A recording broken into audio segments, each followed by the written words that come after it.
became a teacher because I really have always loved learning. I'm a lifelong learner, and I also love languages.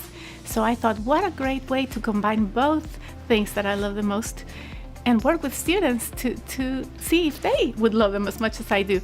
So I teach English learners, so it's the perfect job for me. One of the things I do to engage my students in the learning process is that I try to make my class a fun place to be and a safe place to be, where they can experiment with the language and they don't need to be afraid to make mistakes when they're in my room. Another thing that I try to do to engage them is I help them set goals for themselves so that they can become leaders of their own learning. At my school, we use data notebooks, and the students take formative assessments, and as they meet each standard, each goal, they get to check it off their list, and we celebrate. And so they're always wanting to learn more because they like to achieve and they like to meet their goals. Since my students speak Spanish most of the time, or a different language at home, they have to connect with the language of our community, the language of our school. So I try to provide information for the parents in a language that they understand so that they can become partners with us and their students can be successful. Another way that I have done it is, since we have such diversity in my school, I try to offer cultural opportunities for kids to learn about other cultures.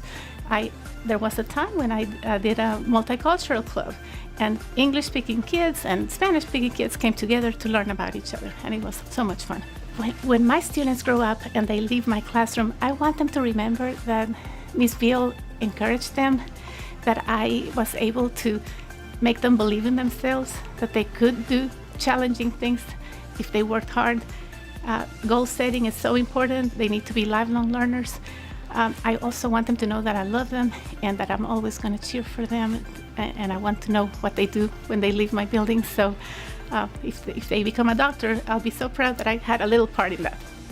Being selected as one of the final 4 has been a great honor. It's been a humbling experience. I don't like getting all this attention because there are so many teachers that I work with that also deserve this honor, and I hope that I can make them proud. And whatever I am representing, it's all about my students and it's all about them.